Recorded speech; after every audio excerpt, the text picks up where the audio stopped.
everybody. Thank you for coming. My name is Retha Haas. I'm Director of Resident Relations at Oakland Retirement Residence. And I am Lindsey. I'm the recreational therapist, so I'm based out of the Health Center and Assisted Living on the main campus. Just a couple things before we get started. When I wrote up the article for the acorns in the memo, I realized that I didn't say how long this would be. So we're going to cover a lot of information. It will be an hour for sure.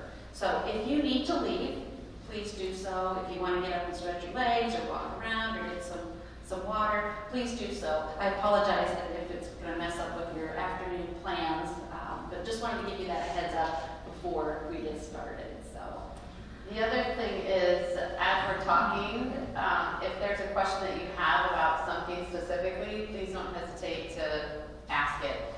It will be probably better answered if we're talking about topic A and you can ask a question about topic A versus trying to remember and go back to the discussion that we were having. So don't hesitate to ask questions with things that come up.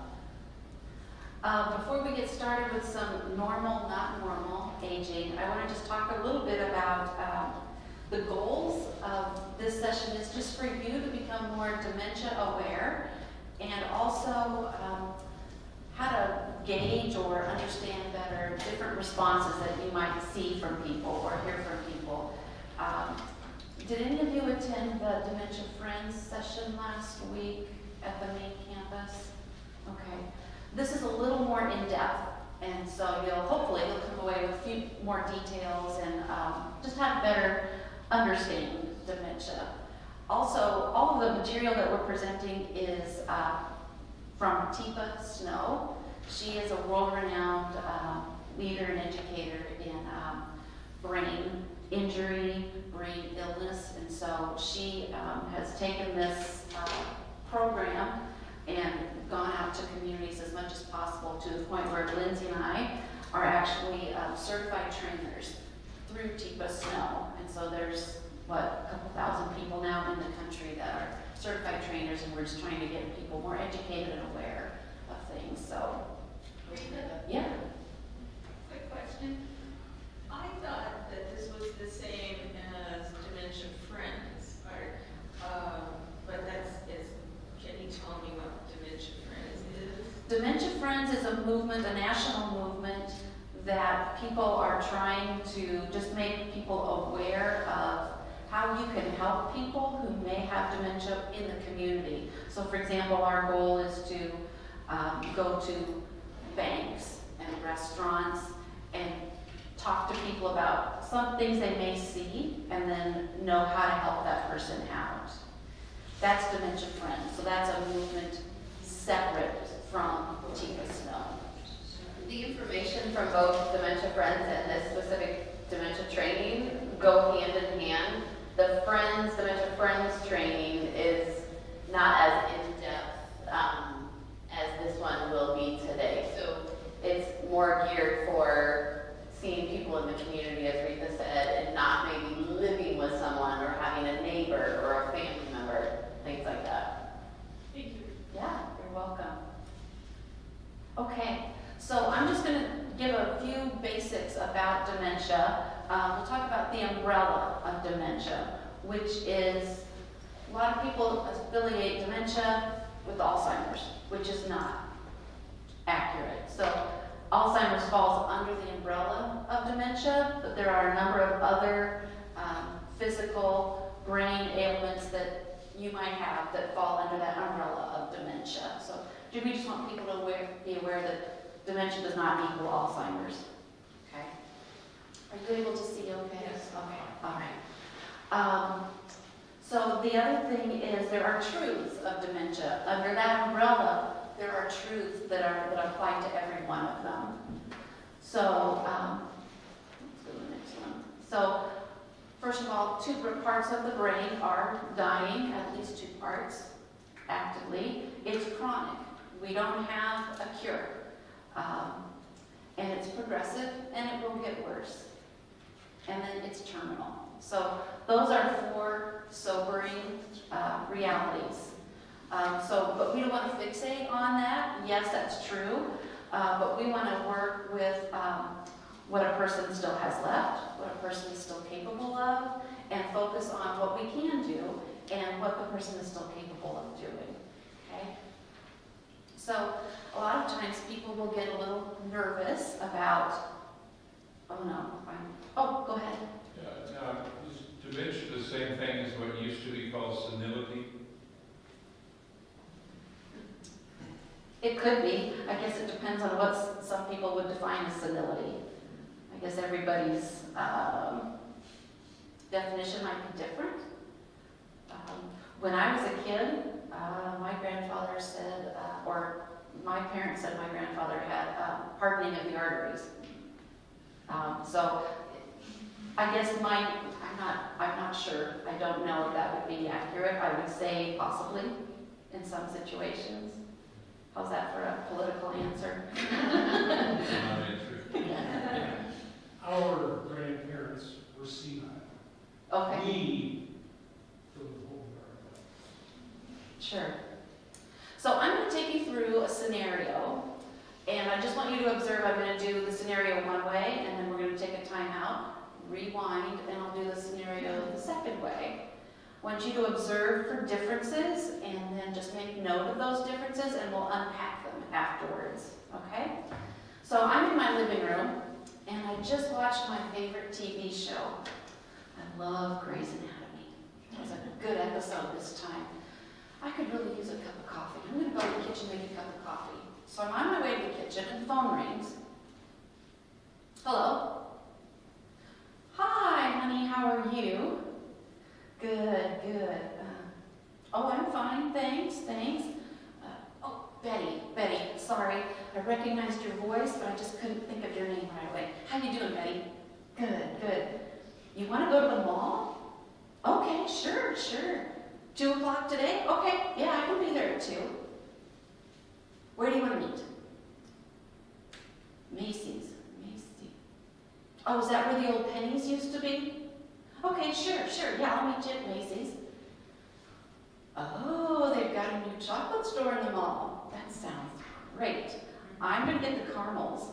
And I know you always get those, that white flaky stuff. Yeah, coconut. You get the coconut bonbons. Yep. Okay. Yeah, I can invite Margaret to come. Sure, that'll be fun. Bring my vacation pictures? Okay. Boy, wait till you see yourself in that swimsuit. She's getting so bad. Oh, yeah, sure. No. That's fine. So, okay. Well, I guess I will see you there then. All right. Bye.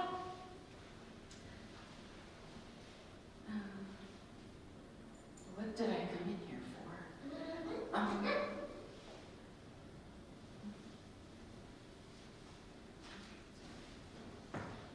Coffee. I was going to make coffee. That's what it was. Okay, so we'll stop, and we'll rewind, and we'll start over. Just finished watching my show, Grey's Anatomy. It was so good today. I'm going to make myself some coffee. And the phone rings. Hello? Who is this? Betty who? Well, why didn't you just say so? Okay. You want to go to the mall? Okay, I can go to the mall. What time? 2 o'clock. Well, where do you want to meet? Macy's, there's not a Macy's in that mall. No, it's a Penny's. It's a JCPenney. I have a credit card there. It is not Macy's. Fine. We'll meet there, but honey, you better make sure you get there because you may not find Macy's. It's a Penny's. Okay, fine. Oh, there's a chocolate store? Okay, cool. I'm going to get the caramels. And you always get those brown hairy balls. Brown hairy balls. You heard me. Do you speak English? Fine. Get whatever you want. Yeah, I can call Margaret. She can come along. That'd be fun. Okay. Bring my vacation pictures. Okay, sure. Wait till you see yourself in that swimsuit. Honey, you got to lay off the brown haired balls. Well, you don't need to get an attitude. You want to go or not? Okay.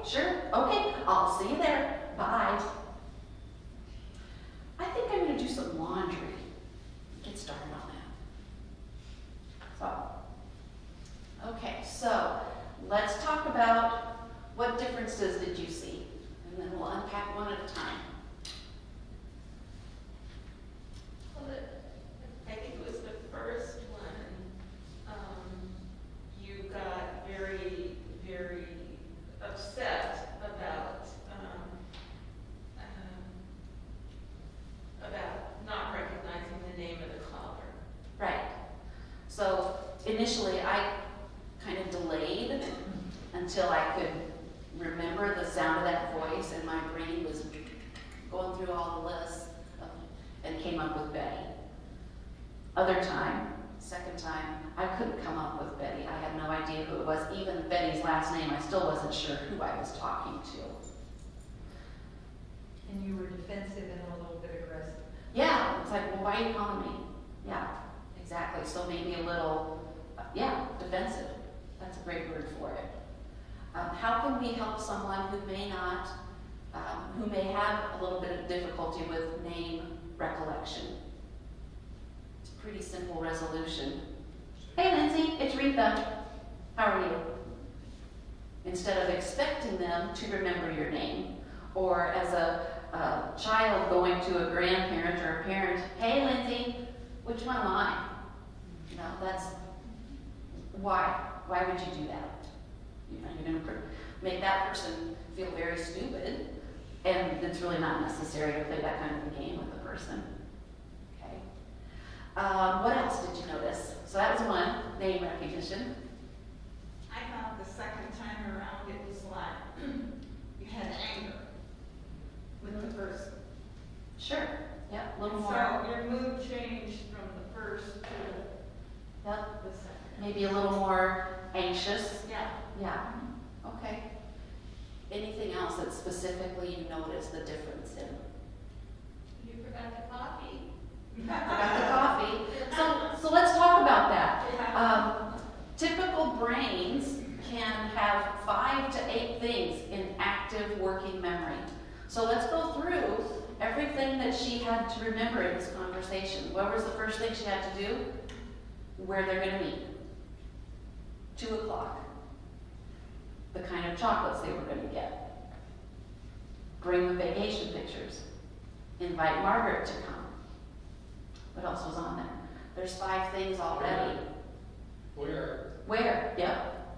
So there's 6 things. So coffee is way down the list now. It's not primary, it's down there. So the working memory is really kind of struggling with that. That is normal aging. I do it all the time. I start at my office, I walk out to the front desk, and by the time I'm at the front desk, I've been interrupted by a couple people and said hello to a couple residents, and I get up to the front desk and I tell Heather, I'll be back. I'm going to go back to my office and start over. And as soon as I sit down, it comes to me. Completely normal. Yeah. What's not normal about that, what did I do at the end on the second time? Did I even remember coffee? It's completely gone. Completely gone. Yeah. What other things did you notice that were specific about the difference? The insistence that it was Macy's. That Yes. was no Macy's. Yep. That's So, the other way around. exactly. Yeah, so Macy's was the new store. Penny's had been there for years, and that was what she was familiar with. Macy's was new information, and sometimes it's harder to lock in new information. Well, the chocolate was kind of out of the blue. What's that? The chocolate Oh, yeah. was out of the blue. Put that to the side, we'll get to that. But yes, so new information is hard to lock in. That's normal as well. How many of you have a smartphone and it drives you nuts? Mine drives me crazy because it's new, it's a little more technical, and my husband and I say, we need an 8-year-old to live with us so they can do all of our computers and technology for us. That's normal. It's just harder to lock in new information. Your lack of tact the second time around, when you said directly to the caller that she really needed to stop eating the chocolate because of her weight issue. Yep. Yeah. So let's go back to, we'll get to that as well. So the Macy's, Penny's thing, if a person isn't able to lock in sometimes, it could lead to some wayfinding difficulties. So if I'm convinced that I'm looking for a Penny's, am I going to find it? I might keep going and end up in the next town and wonder why I'm there. Or if you're at a very familiar corner of your town and suddenly the restaurant that's been there for 40 years is torn down, and it doesn't look the same, that might cause a little bit of a wayfinding issue as well. Okay, so let's talk about the chocolates. So we have coconut bonbons and we have brown hairy balls. So was she accurate in what she described? Yeah. There's a word for what she said, that white flaky stuff, and you knew right away what she was talking about, right? Coconut. So the word is called circumlocution, where you know it, it's on the tip of your tongue, but it's just not coming to you. So you describe it, you talk around it, and then boom, the word pops up. Perfectly normal. So for many of you, I can look at you and I know what apartment you live in, or I can walk down there, but I may not remember your name right away. And I just have to think it through, and then boom, it pops up. So she was using white, flaky stuff, but now brown hairy balls, she was way out here. Way out here, so her friend is not going to have any idea what she's talking about. And it certainly wasn't something you're going to put in your mouth. So the circumlocution is normal, but when you start talking broader like that, it's a little more difficult. And there could be some signs there as well. Did we cut? Oh, the other one was the swimsuit, the pictures. So the first time, she said, yeah, I'll bring the pictures, but man, is she getting fat. So I put my hand over the phone so she wouldn't hear it. I still needed to get it out. Sometimes we just still need to say it, but we know that if we say it to her, it could be offensive. And so you've got that. You're able to reel it back in and have some self-control. Even though you still need to say it. It's perfectly normal. But when she says, you know, you were hanging out of that swimsuit, you got to lay off all that chocolate, that's losing that self-control and just blurting things out.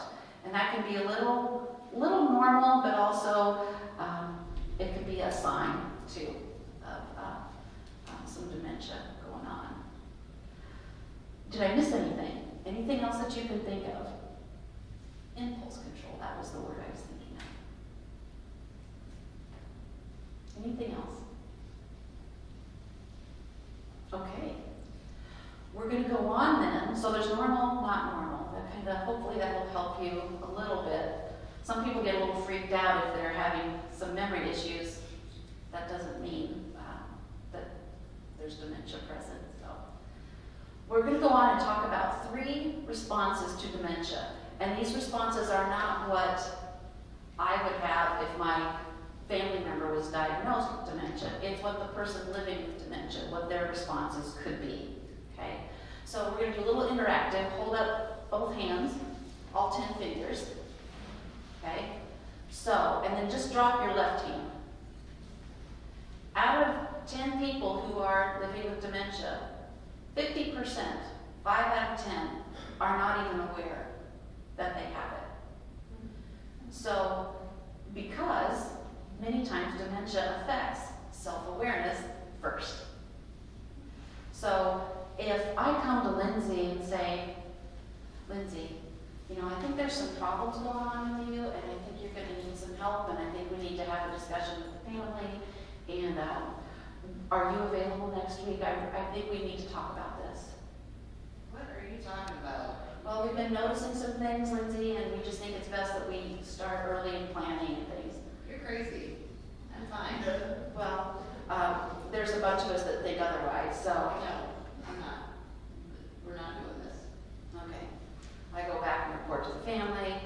She's not having anything to do with it. She's difficult. And really, you take those 5 people, this makes a fist, and there's going to be anger, frustration. How dare you tell me there's something wrong with me? The nerve of you. So, how do we manage a situation like that? Any thoughts?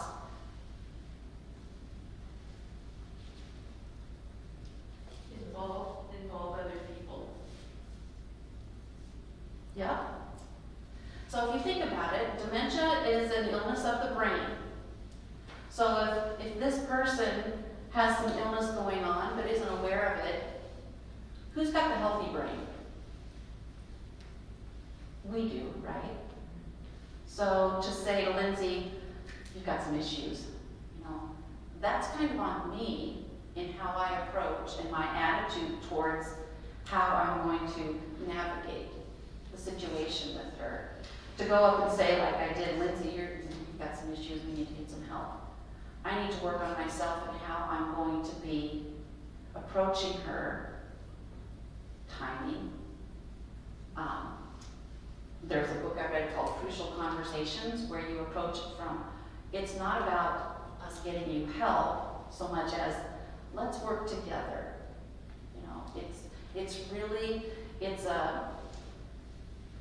of a dance. Sometimes it's a Texas two-step, and other times it's a tango. You kind of have to navigate gently and easily.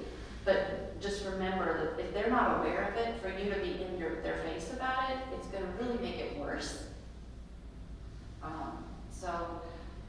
Yeah, it's a tender trail to walk. But that's the one thing to remember is that you've got a healthy brain. So for you to come and tell them they don't, just remember how you approach patience, gentleness. So we talked about this 5. Now we've got the other hand, and we've got 30%. This 30% is aware that something's changing. And I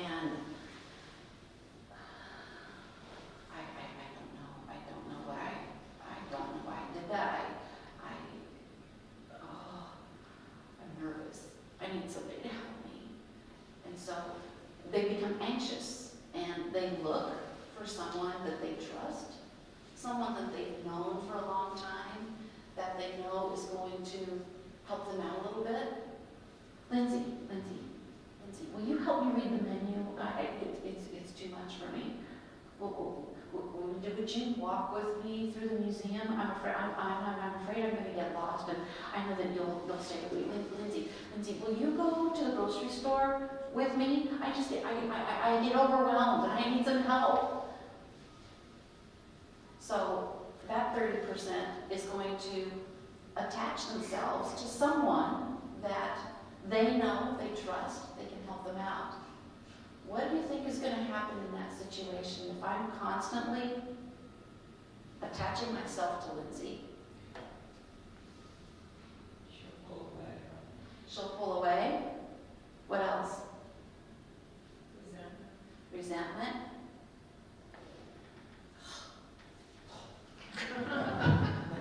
Oh, I didn't mean to. Lindsey, please, I'm sorry. I'm sorry. Please, I'm sorry. Please forgive me. I can't. And so now there's this anxiety for this person. There's a severed relationship, possibly. It's possible that Lindsey might feel some guilt and try to come back. But then you think about, so as a friendship, yes, it's easier as a friend to kind of distance yourself. What if you're a couple that's been together 40, 50, 60 years? And that person is your person, and you're together. What do you think is going to happen to that spouse or that partner? Exhaustion, guilt, fatigue, lashing out, anger. Like, would you just give me a break? Sit down, I'm just trying to do the dishes. And then you've heard that person's feelings, and then I'm sorry, just let me get a few things done. So you start doing things, and then they come back again, and then it's over and over. It's a cycle, over and over. Is it anybody's fault? No. It's just part of the disease. But what can we do to help both people in that situation? If someone's clingy and anxious, what can we do?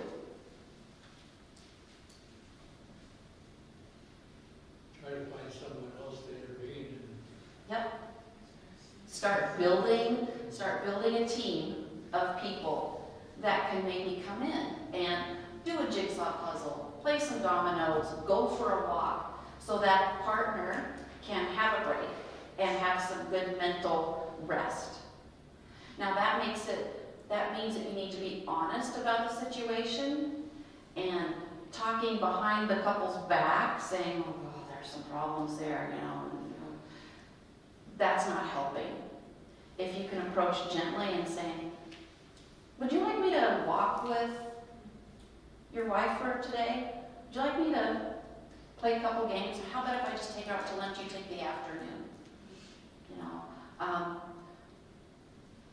pointing fingers and mumbling behind people's backs isn't helpful at all. In the situation, being supportive and offering to assist, that's much more beneficial.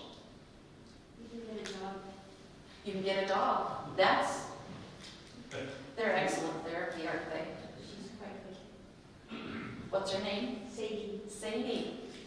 I have a cat named Sadie, but I love the dog too. Lindsey, she's pretty. She's pretty chill, isn't she? This is what she thinks we should be doing right now. Taking a nap. Well, we'll try to keep you engaged, so you won't do that. So that's the 30% is that they are aware and they're just very anxious about it. So now we've got the last two.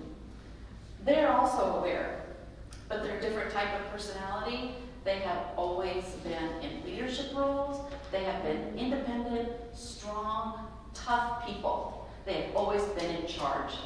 And they know what they want. They know when they're going to do it, and that's all there is to it. So these people, you know, I don't think I'm going to go to a board meeting. I'll just read the minutes. I don't want to play bridge today. I'm too tired. I'm just going to take a nap. I don't want to go down for dinner tonight. I'll just have a tray delivered. You know what? I'll just have somebody else go get the groceries for me. I'll just have Heidi deliver them. So they start to step back and isolate themselves because they don't want anyone to know. They don't want anyone to know. So they cover or hide behind, I just don't feel like it. You go ahead. You know what? I'm not going to do it. You take care of it. And what you'll find is then son or daughter come for a visit and they look around the house and go, what is going on? And they'll lock you out or isolate you as well, and then they'll shut the door. They'll fire the people that you hired to take care of them. They don't want anybody involved in their personal life. They don't want anybody to know, and they just step back and completely isolate themselves. So what would be a solution to helping in that situation? Any thoughts?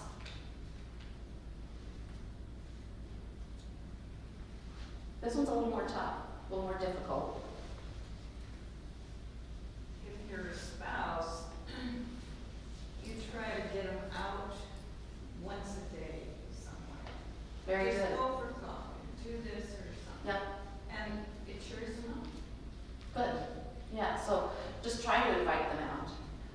Maybe not expect them to come to all the obligations that they maybe used to do, but just make it more low-key, non-threatening, because they're afraid of people knowing or judging or being critical of them as well. So non-threatening, let's go get a milkshake. Let's go out for a walk. Good idea. But then there's also the response that's an angry response. It says, there's nothing wrong with me. Mm-hmm. There is nothing wrong with me. I dare you to suggest there's something wrong with me, and we'll do anything they can to make it look like they're fine and they're still in charge. Mm-hmm. Yes. It's a process. You know, Lindsey works with residents living with dementia quite often. That's that self-awareness that goes. So a lot of times you don't argue, you don't push. And in different cases, especially more advanced cases, you lot of times you do substitution instead of subtraction.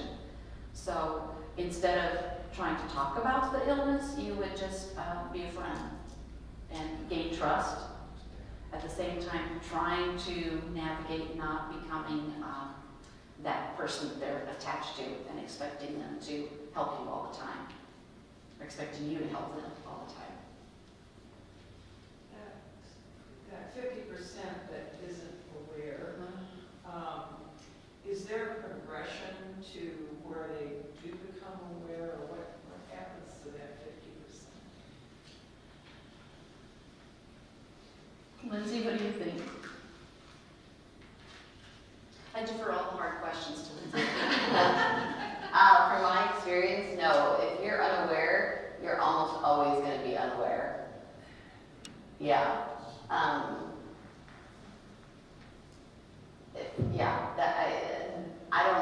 I can't think of a person that I've worked with. A lot of people that we've worked with over the years, we've gotten a lot of that 50%. They're more so unaware. It's more typical from going to being aware from that 30 or that 20% to declining further to becoming unaware then. But to go from unaware to aware, I've not seen in my 15 years here working with this population for it to happen.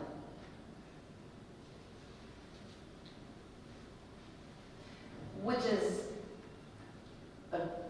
I like to think of it as a good thing, because sometimes when you are aware and you've declined so far, and then you recognize where you're at, where you prefer to be, and they don't match up, it's a lot harder to deal with then.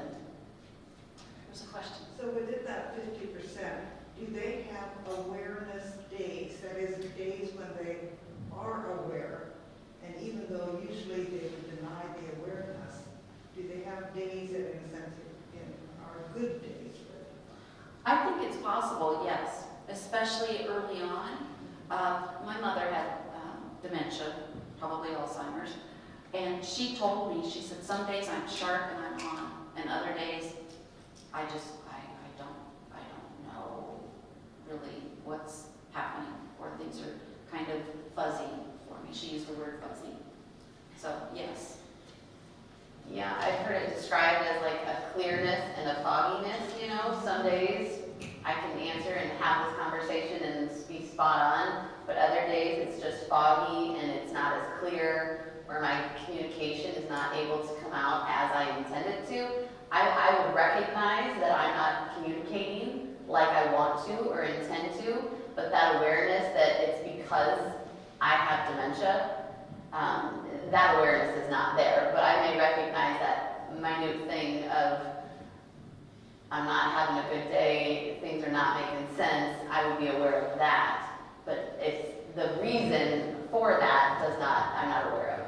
So if that happens, is it, if you try to work with them on that day, is that one way to approach them? If you know that they have good days, bad days, do you wait for a good day and try to do some things on those days that would be helpful in terms of intervention, or talking about different ways to assist them? I would say don't try to stick to the good days. It sort of depends on what you're trying to do, what you're trying to accomplish. Because for someone to be left alone, more so when they're having those bad days, it leaves them feeling alone and sort of wallowing in whatever's going on when they're aware that they're having a bad day. So I would say when they're having that bad day, to show more grace, to be forgiving, and to go with the flow more, and oh, I'm sorry that you're having a rotten day, I have those days too. What would you like to do? What would, let's go do something that you enjoy. I was thinking more in terms of, like, okay, if you're having a good day, then is that the day to talk to them about possible ways to handle money, getting help in handling money, talking about practical interventions, and trying to enlist their cooperation on those days? Potentially, yes, you could try that. It depends on where this person is at in their stages of dementia. If they're completely unaware of the dementia and where they're at and being able to manage either themselves, their money, and things like that. If you're in the earlier stages, yes, you can try to communicate on the better days and set some action steps of how to stay financially responsible or make sure that they understand things, but then focusing in on the good days, but also having an awareness that somebody else is going to likely need to help oversee it or check in on it too. Yeah, it's like I said, it's kind of a fine line, and you just really need to know the person and know when would be a good time to approach. You know, even with my own husband, we're fine, but I know when to approach him about certain sensitive topics and when not to.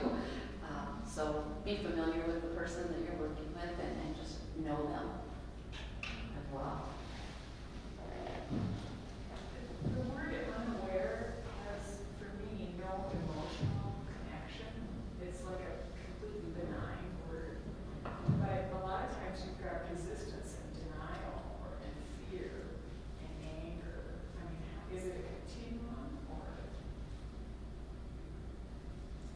I'm not sure that I fully understand the question. Well, it seems to me if you're dealing with somebody who's unaware and happily so, Oh, sure. it's one thing, and then if you have somebody who is angry and fearful and resistant, who maybe could get some therapy or something to bring them around. I mean, is it a biochemical thing, you're unaware and that's it? Or can there be some emotional support intervention? Yes and yes. So there's nothing that's going to necessarily make you aware. But if you are somebody who is unaware and stressed and anger, emotional support would go a long ways. I mean, we have a partnership with Bridges, which is a counseling service. You know, there may be somebody that can come in and support you emotionally. That doesn't necessarily mean that they're going to help you become aware. They're just going to help you in the moment understand how to deal with those emotions and those thoughts. It may not last very long, but right then and there, it may help that person feel a little bit better. Does that sort of answer your question? I think I understand what you're saying, and there's a little bit of truth to both, you know. It's not in my DNA to accept can't be fixed. I don't think Americans like that. We fight it. And there are a lot of drugs like Prevagen now that's so heavily advertised, which I gather is a dubious claim, that they can really either slow down or ameliorate these symptoms that you're talking about. So what you said right there is exactly the point. It's going to slow it down, but it's not going to stop it. Because when you're talking about dementia, you have chemical changes of your brain, and there is no cure for it. It can slow things down. But would we all want to do that? Sure, Yeah. yes.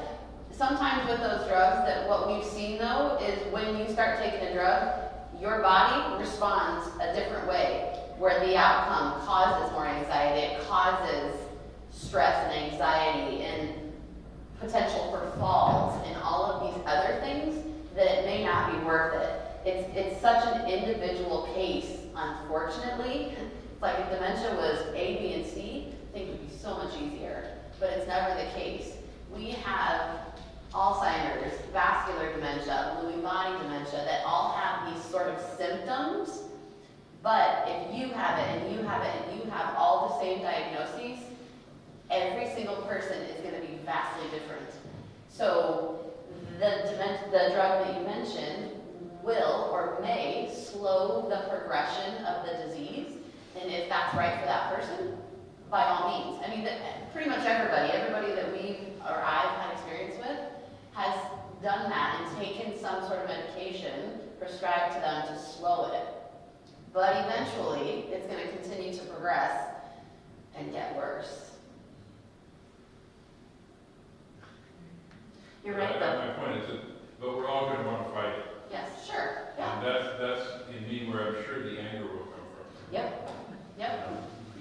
And noted, yeah. We're talking about our responsibility or our things that we can do with people on our same thing, but where's Oakmo's role in this? When we had that life care talk, Steve talked about when cleaners come into your apartment and they notice something or they wash your feet, that's part of it. At one point, there's Oakmo's stepped in and said, we think you need to go to assisted living or something or whatever is appropriate. Yeah, so that's a little bit off of our track, but I can answer real quickly. So that's a decision that's made between you, your family, Oakmo. It's a combination. People talk together before any decisions are made as far as transitioning. And yeah, I'm not sure how much, I don't really need to go much more into that because Steve always addresses those at your programs and when he talks about that. But yeah, we partner with you in what's best for you, but we include your family in those decisions. In case you're unaware. Yeah, yeah. We don't come, time to go to assisted living. No, there's discussions and talks. So. Lindsey's gonna have you do a little physical part here. She's gonna lead the left brain, right brain, and I'll let her. You just want to present from over there, Lindsey? Yeah, all the way to the middle. Okay. So the first thing we're going to talk about is skill versus strength. I want to use this table though, so I can get my paper down.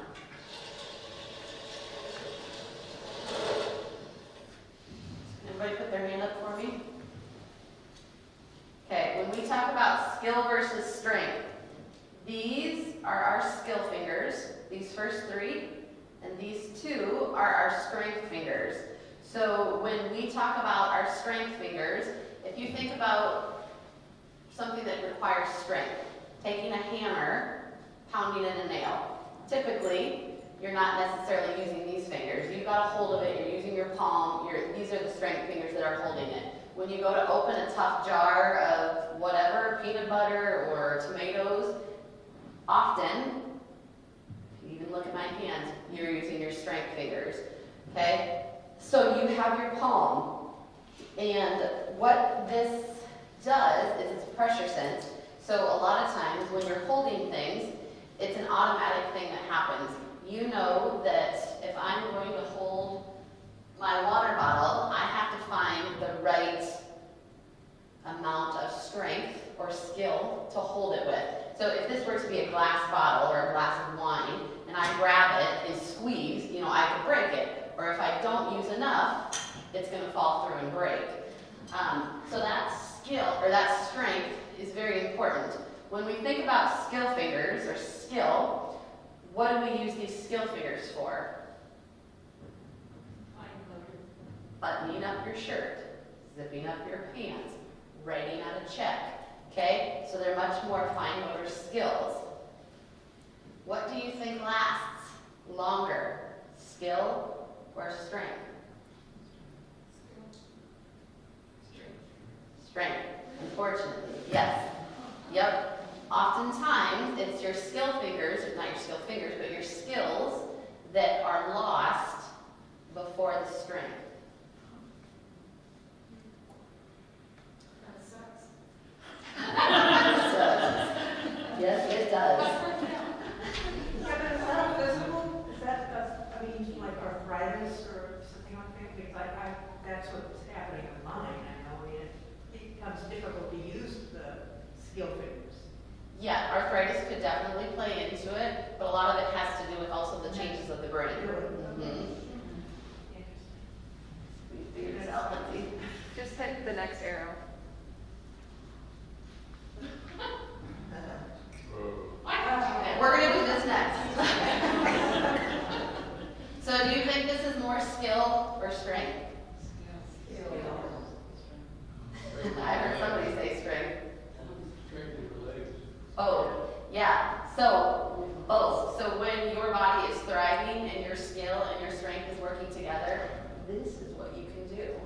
okay? What about balance? Well, that plays into it too. Go to the balance spot, it helps. So when we talk about the 5 ways that humans take in data, we are going to talk first about the primary way that humans take in data. Whoop, I gave it away. Okay, there we go. Visual. Vision is the primary way that people, whether they're living with or without dementia, take in data.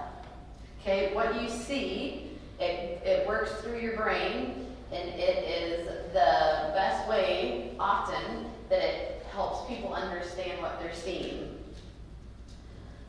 When you think about the second way, so guess what the second way is before I give it away? Yep. So hearing, or we call it verbal. So if somebody were to come running in that room saying, the building's on fire, what are you going to turn and do? First. Well, run, yes. But if Retha drops the glass, what do you most often do? You hear it, you turn to look, right? So one thing, for those who are working in the health center, we talk a lot about less talking when you're trying to give instructions for people in general, but especially those who are living with dementia. Less talking and more showing, because vision is the primary way that people take in data. They're going to understand you a little bit better by what they see and less than what they hear. Forgive me. What's our third way? Oh, I said that. What's our third way? Tactile. Taking in data. I sort of gave it away. I jumped the gun. Tactile, touch. So it's touch. Yes. Getting all sorts mixed up here. So touch. So when we think about touch, you want them to see you first, hear you if they can, and then and only then, when you've established vision and verbal, then you touch. Okay? Because if I come up to Retha from the side, hey Retha, it's time to go to the dining room, and I take her wheelchair and just go, how do you think she's going to likely respond? Right? Sorry, Sadie. She has not seen me, nor has she heard me, and so I'm going to startle her. What happens when we become startled? Sadie, how are you feeling right now? Your amygdala is going, right? You get a little bit worked up, okay? So we really, really want to focus on visual cues and seeing people first, then the verbal, then the touch. It's not that the last 2 aren't important, but they're not as important when we are working with people who are living with dementia. What do you think the fourth one is? Smell. Yes, and then the fifth. What smell? Taste, yes. Yep. Any questions about any of that? I just know, I work in the theater, and we learned very quickly that the eye is much quicker than all of those other senses put together. Mm-hmm.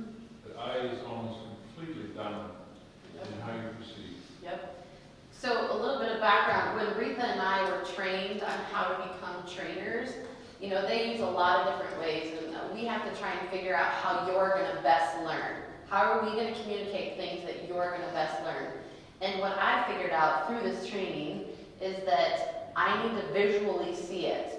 Somebody can sit here and tell me the instructions and tell me how to do things, but until I see you doing it, or until I see you showing me, or like pictures of it, then it's finally like, okay, it clicks.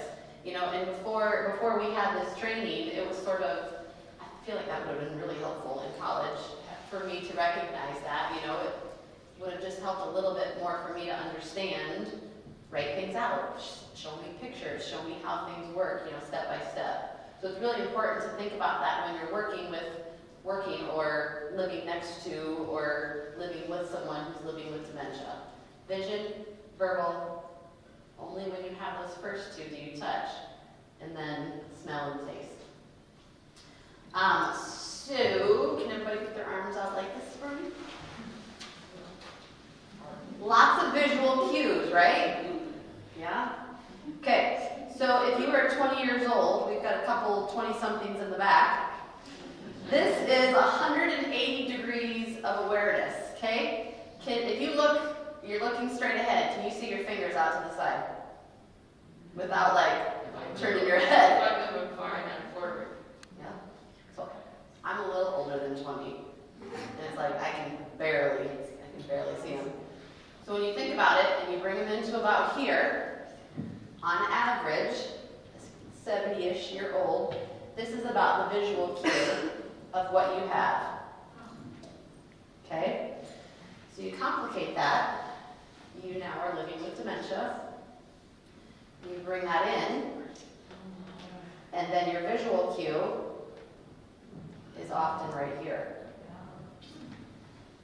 Okay? So this is early stage dementia. Okay, you're right here. So if Retha is the resident who is living with dementia, or the person who is living with dementia, if I come up to her and I want to just come up to her and invite her to the exercise class. Hi, Retha. Hi. Why is she responding like that? Because that's her sensitive area. Yep. So she has on what we call scuba vision. Okay? So if you put your hands up like this, you can't see from around. And if I come up into her scuba vision, how do you think she's feeling? Startled, attacked, trapped, like she can't get out, right? Turn and look at your neighbor. Or somebody looking at you closely. If I come up to you like this, it's like you're in my space, right? Now, if you take it even further, moderate or middle or whatever you want to call it, moderate stage dementia, you've got binocular vision. And it's even worse. So when we talk about this, where I was at, this is confrontational stance. One way that we can be more supportive is just stepping off to the side and leaning in. So she can see me, I'm in her line of vision, but she can also see a way out, right? So she can, if for whatever reason, she feels threatened by me, she knows that she can make a beeline or she can get away from me. Simply because she can see around you. Yes, because I'm not taking up her whole vision field. As you age in general, your vision field shortens or changes. But when you add the dementia on top of that, it gets even worse. And so you don't want to be taking up her whole vision field when you're trying to communicate. Yes, you want to be in their line of vision, but you want it to be a supportive line of vision versus, I don't. Why is that happening? Is that one of the brain changes you're talking about? Yep, it's just, I can't answer technically why the brain changes that way, but yes, it's the brain changes that are happening. And this is one thing that's pretty consistent throughout people who are living with dementia, is that their line of vision completely changes. So to give you an example, if I can remember what it is, so when we have somebody who has binocular vision, it's really hard for them to go from, this is what's called social vision, and if you are here, it's task vision. So in the way that your brain works, it doesn't go from social to task easily like it may now. So if I normally walk with a walker, okay, and I'm sitting here, I see my friend Retha, she says hi. Hi, Lindsey. Oh, hi. Hi. I get up and I completely leave my walker. Because, I don't have that task vision where I can look around and say, normally I use my walker, and so I don't even think about it. Same thing, like if I'm walking, I make trip because I am completely unaware of everything that's going on around me on the floor.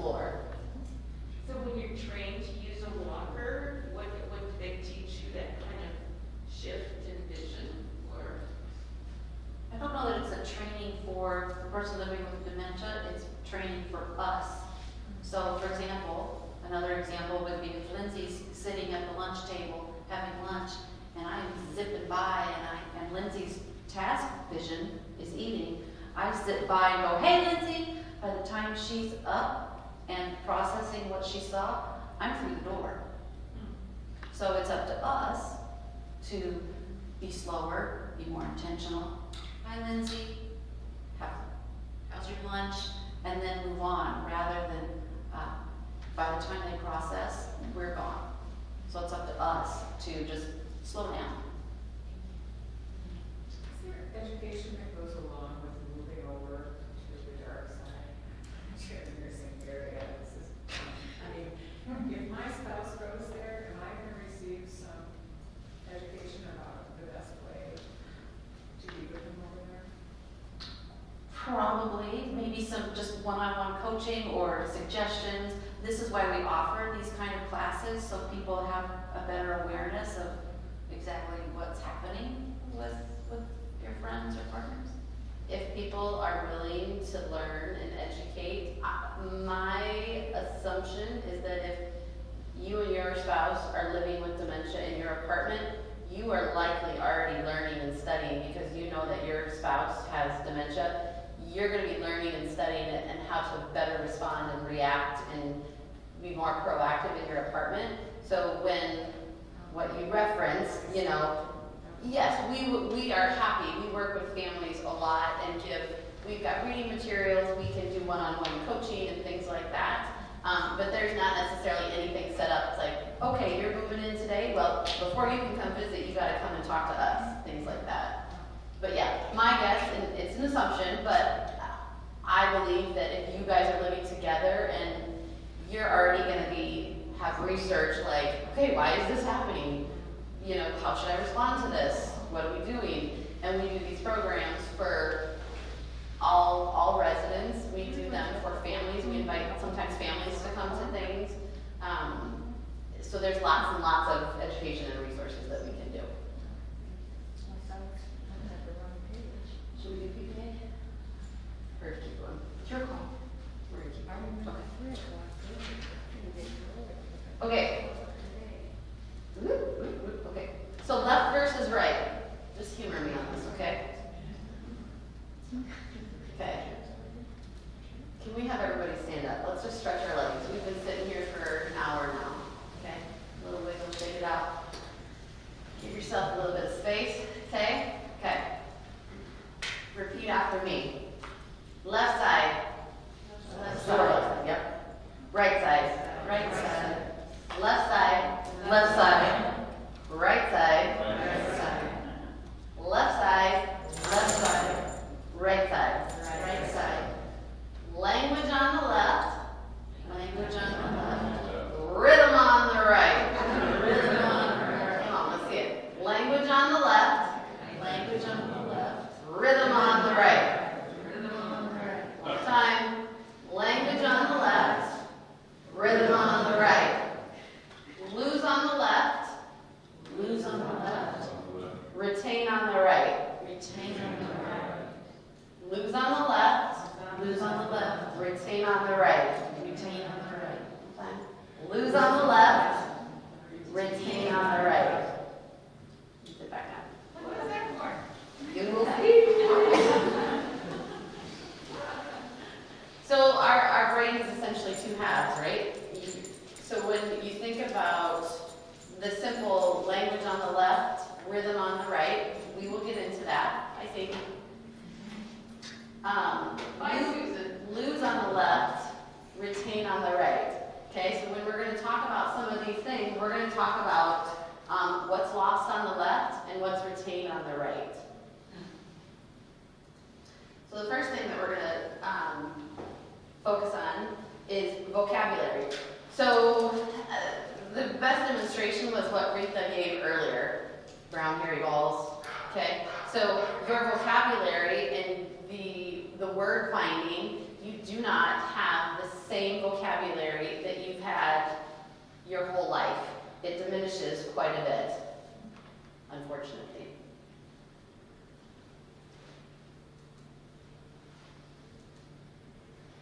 Comprehension of speech is another thing that is lost on the left. Listen to this. Early in this, people will miss out of 4 words. How before you got, do you think? Early in this, people will miss out of 4 words. How long before you got, do you think? Nobody understand what I'm saying?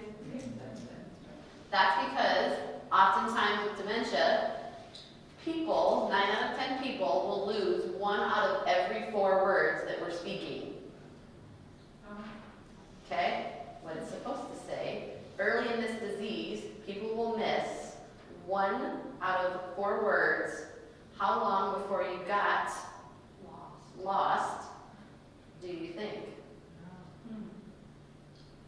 So a lot of time with comprehension of speech, if you are not able to understand every word that I'm saying, a lot of times the content is missed. You know, if you miss certain words, you're like, what? I'm not following what you're saying. What? That does not make sense. You know, when you speak a sentence, there's certain words that are a little bit more important than others. What happens if that's the one word that they miss? And then they're thinking, you're crazy, or what are you talking about? Right? I'll add something to that, Okay. Lindsey, too, as far as, you know, if they miss every 1 out of 4 words, and they ask, what? And you repeat it, what? And they repeat it, and you repeat it again, you're starting to think, well, I start to think, you're not listening, or you're not paying attention. And it might be that the person is asking them to repeat it, because they're trying to understand what exactly you're saying, because they've missed some words. So the what may not be that they're just trying to annoy you, is that they're really trying to understand, and they're just trying to grasp the words. It's not because they don't hear or don't understand what you're saying. So in that case, is it best to rephrase? It could be use fewer words. Right. Hey Mom, why don't you go change your clothes and we'll go to lunch, and where would you like to go? Break it down into smaller, simpler steps. Yes. Let's go to the bedroom. Change your clothes. Let's go to the car. Applebee's or Steak and Shake? Simple, fewer words. Oh, there was a question. It was the same one she Okay, asked. perfect. Thanks, Lindsey. States 40% is contaminated by industrial, agricultural, household pollution. For the last 5 years, hundreds of thousands of blood tests given to Massachusetts children have shown elevated levels of lead in their blood. And yet, what is our biggest fear? The dirty water, not the dirty water. Objection, Your Honor. Mr. Shore is introducing evidence in his closing that was never presented at trial. Nonsense, Your Honor. I refer you to plaintiff's exhibit number Apple. I beg your pardon? Apple trash can speak from God. Mr. Shore. Not to year 60, but glossary electrons are free. Objection. I think, Mr. Shore, you have a notorious history of courtroom theatrics. If your aim is to force a mistrial, you will be disappointed. Little fans join courses over embargo. Wow. You aren't sailing past honor for the lighting in her room. These questions are worth the basements. To end the blue radish is the upside of luxury, and sparking good lizard can only make tears fall from inside. Puddles do not ask for why not. It is cheese, breath, and wind. It is cheese.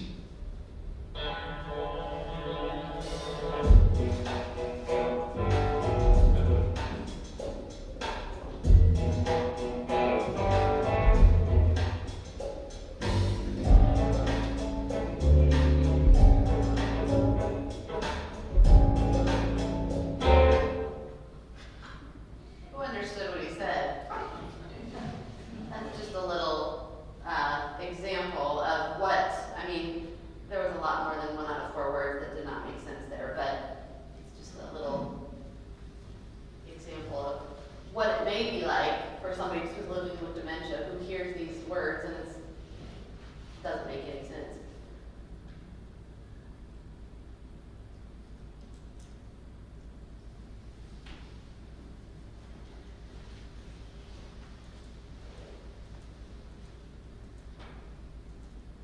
So then the last one that is lost on the left is speech production. So a lot of times with speech production, there may be an awareness of the loss that you're not able to communicate as effectively as you were before.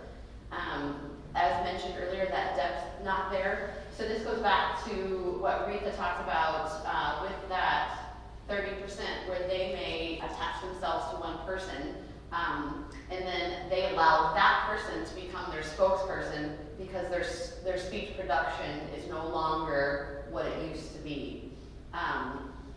They also may panic if all of a sudden that person's not around and somebody comes up to them and wants to have a conversation. It may be very stressful for them because that they are aware and they know that I can't communicate like I used to.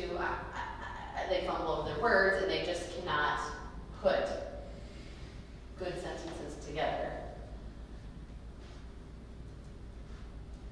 Any questions about what was lost on the left? That's when they turn their finances over to someone else. When they can't think through it, come up with the numbers, and I mean their thinking ability is gone. Yep. So you said or you're asking that's when they should turn their finances I'm over. asking. Yes, to a Logical thinking. Yeah. Mm-hmm. Yes, for sure.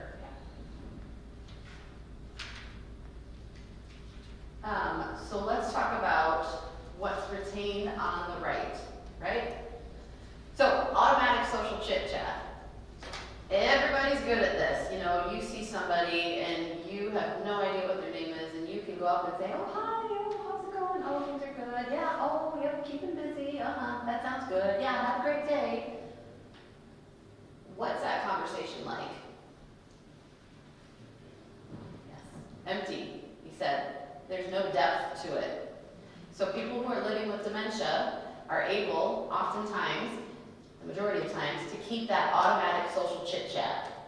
It's got to be because we've started from a young age and we've just continued and kept on going with it throughout our lives. They're easy. So you may be completely unaware because they just chit-chatted you right out the door, and you were unaware that they even have anything going on.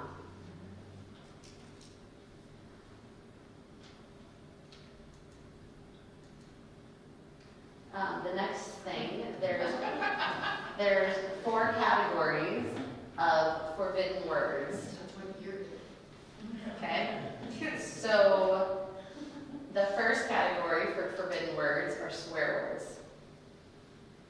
So this is something that we've seen a lot. I specifically have seen a lot working in the health center day in and day out. Those forbidden words are something that comes out as you progress through the stages of dementia. So those swear words is what I meant to say. So swear words is the first forbidden word. Shit, damn it, the F word. All of those things start to come out because that's what's left, that's what's retained. So that's what they can, if they're feeling frustrated or they don't like the interaction, they don't like the response they get, that may be the only word that they can find. When you think about it, an example that we've given is, I have a 5-year-old daughter.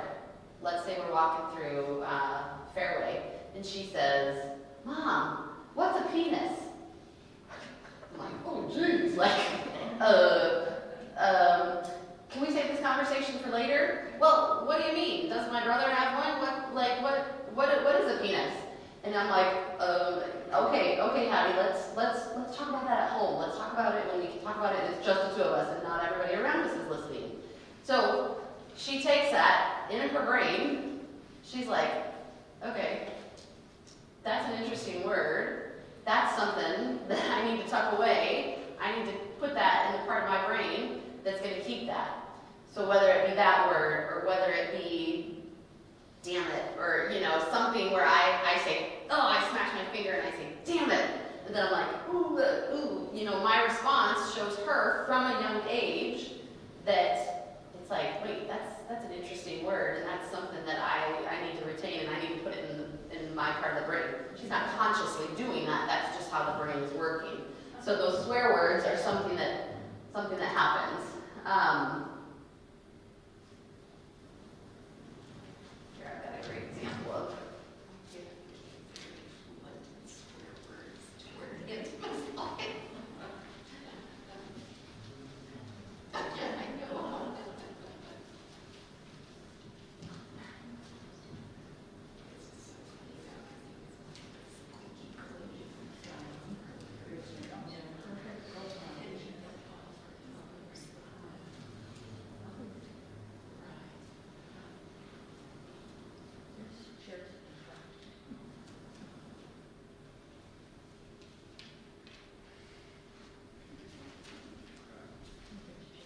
You're gonna love this one.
So it shows you that from a young age,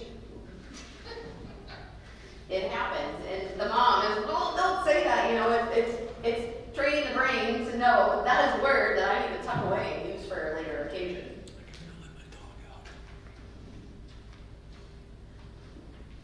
The next forbidden word.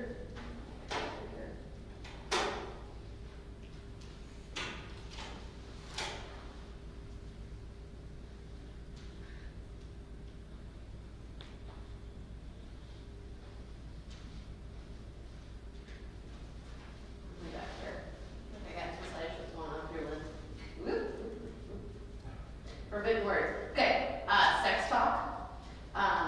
Just as we sort of talked about, I gave that example with penis example. It's something that we don't want people, the kids, to talk about in public, so it's another word that is tucked away. Racial slurs, unfortunately, is another one. Ugly words for other people, you know. And the thing about racial slurs is it's a visual cue. So that oftentimes is something that you visually see, and it's just, you know, the thing that we really coach and train staff on is they're not intending to call you that or to say that, but that is truly what they have left because of how the brain works. And then ugly words is the fourth one. So shut up, stupid, fat, things like that. Those are the words that we are left with oftentimes, and the words that come out, especially when you're under stress and you're not functioning at your highest level.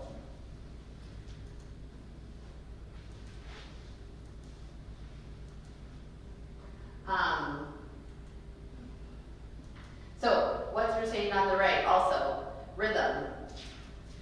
When we think about rhythm, there's two different types of rhythm, you know, what we give and what we receive. So there's an example, so I'm going to use a lot of big words, but primary progressive aphasia. So if I were to say to you, the sun's atmospheric radiance exuberates voluminous radiance affecting masses of people. The people of the atmospheric radiance delivering radiential voluminous will in fact provide an advantageous thing, which will provide a thing of outcome. Don't you think? Whatever you say. Like what?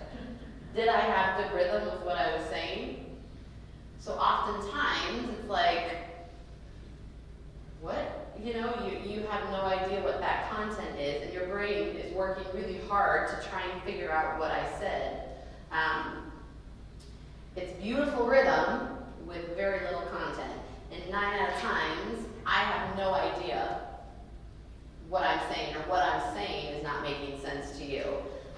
So if I were the one to be living with dementia and you're taking care of me, what we do is we give positive body cues. It's not like, what are you talking about? It's, oh, yeah, I'm reading your body language and how you're giving me rhythm, and I meet you, and it's like, oh, yeah, I can see that. I heard you say son. You know, things like that. You try to tap into something in that rhythmic piece of language and give them body language and visual cues to help them feel a little bit assured. So when you're receiving rhythm, so if I were to be working with Retha here, hi Retha, hi, it's not right now. I'm gonna do it now. I'm gonna leave you home. I'm gonna help you get in the back. That's all right. Okay. Yeah. Okay. Wait. No. What are you doing? Okay. So I said to her, "Hi, Retha. Would you like to take a shower?" She said yes. First of all, let me ask: who's the person living with dementia? She is.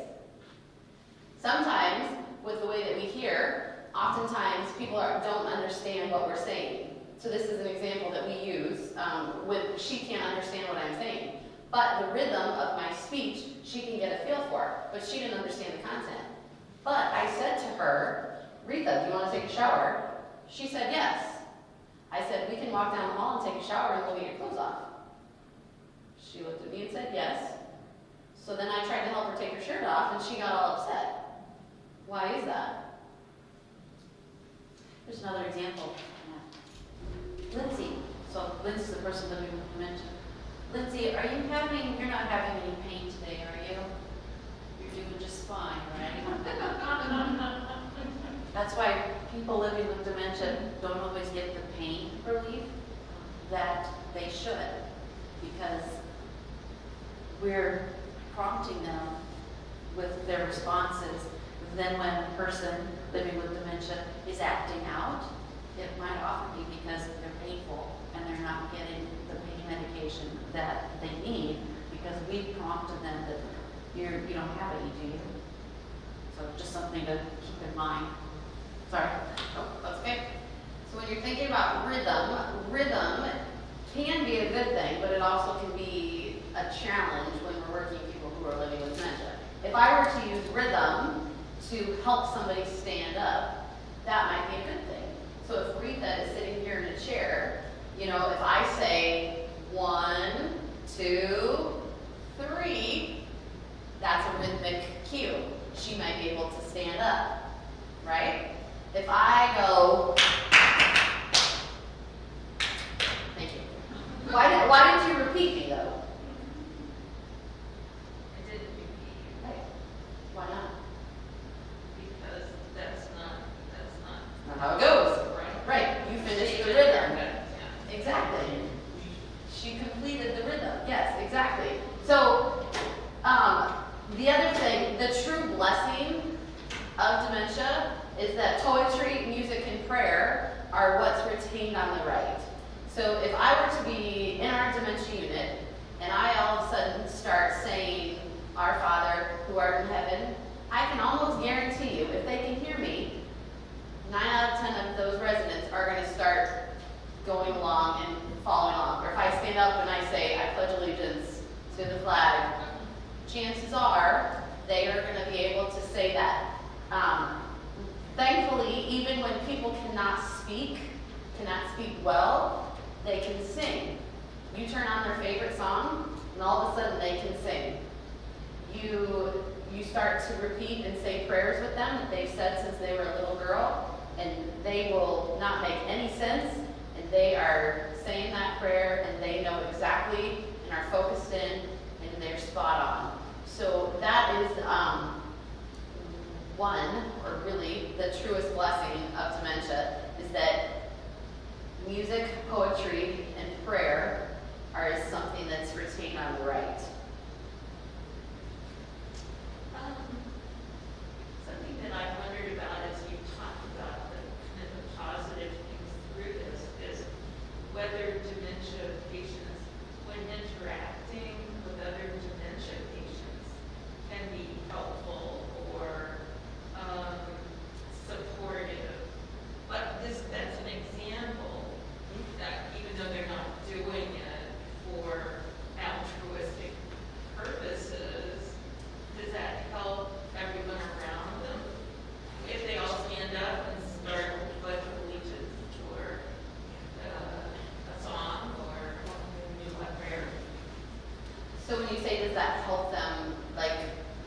does that help the person who's living with dementia? Yes, Or, all of the people in a dementia housing unit.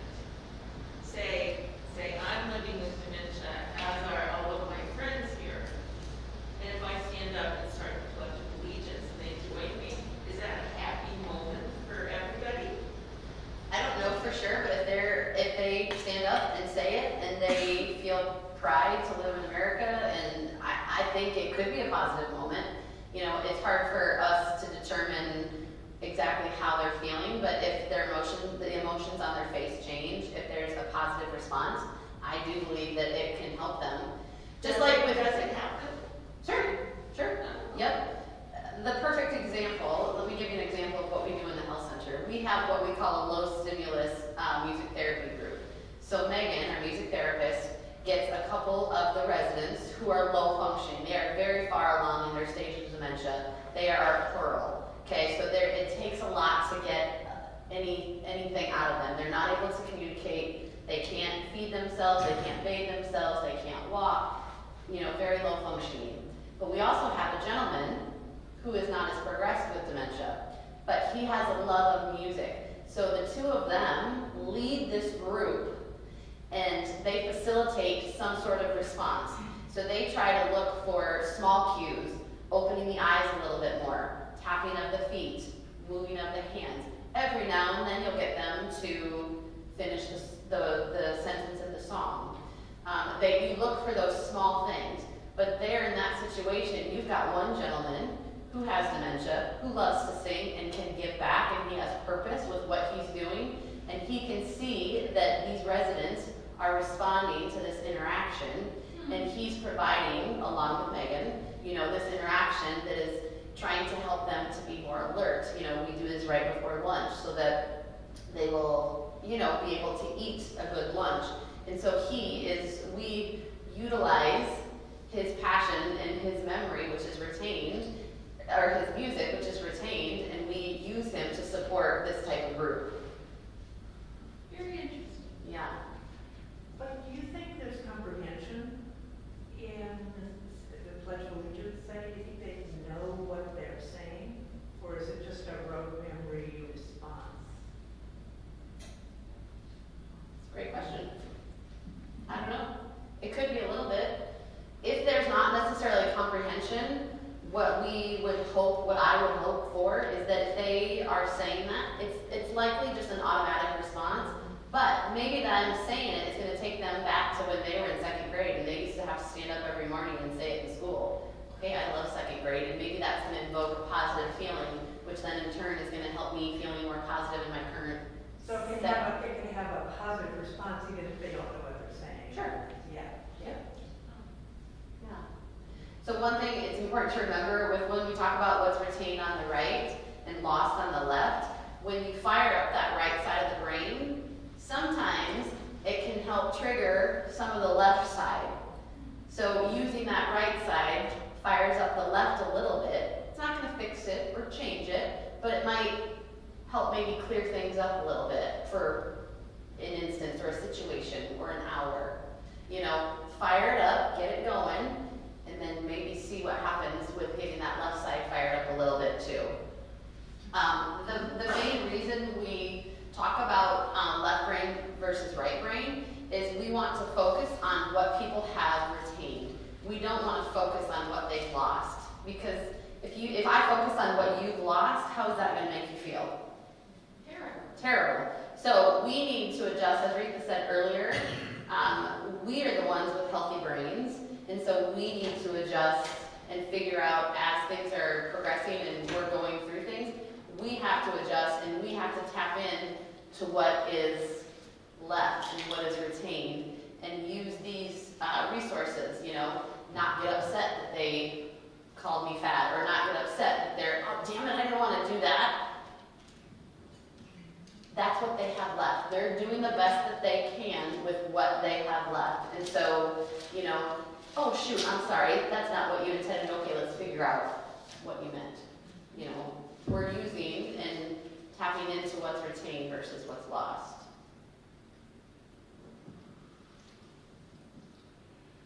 This is kind of an overall question, and I mean it in a friendly way.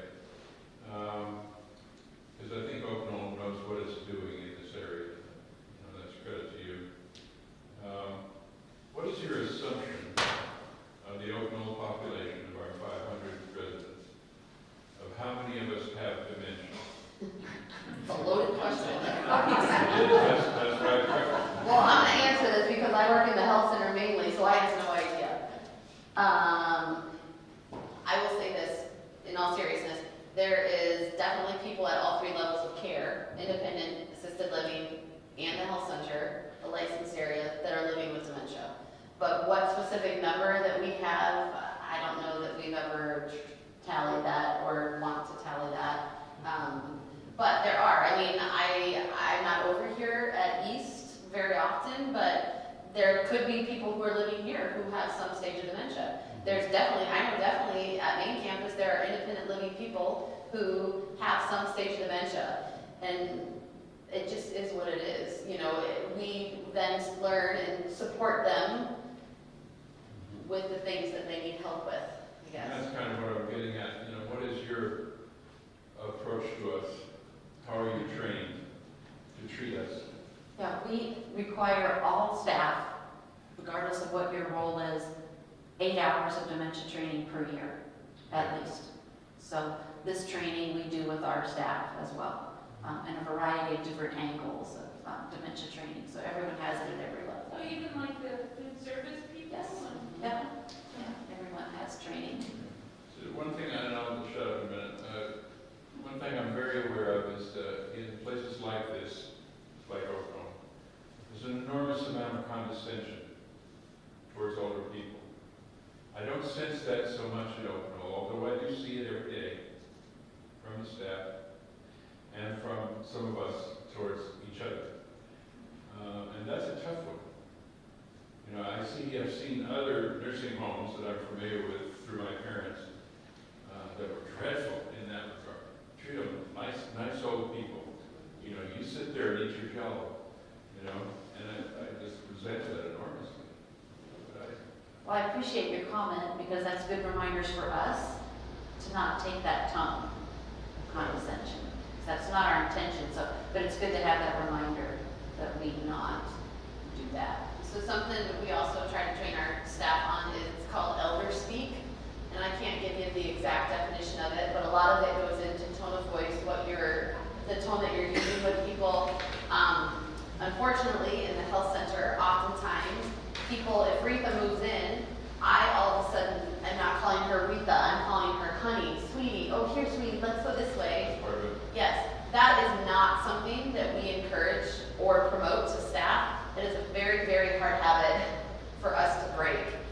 I don't know what it is and I do not have the answer, but we are constantly telling people, you ask them what they want to be called. Do they want to be called Mr., Mrs., Doctor, their first name?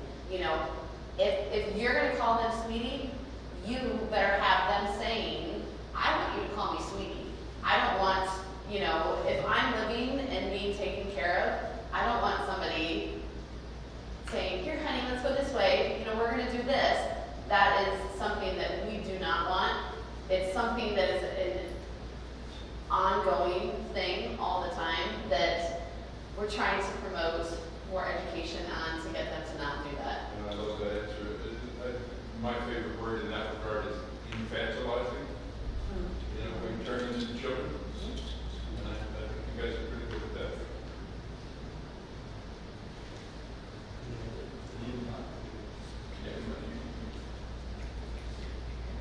This is going back to the first slide, I think. It said dementia is terminal. Now, does that mean people die of dementia, like they die of kidney disease, or do they die with dementia? You understand? Sure, yeah, oftentimes it's not people necessarily dying because of dementia, but they die because of complications surrounding dementia. So as you decline, you may, your swallowing is diminished and you're not able to swallow as well. So swallowing issues may lead to pneumonia, which then the pneumonia may cause your death. But it's not, I don't think the MEs are stating dementia is the reason that this person died. But they may state pneumonia, you know, but due to the complications regarding dementia. I know at least in Oklahoma where my father died,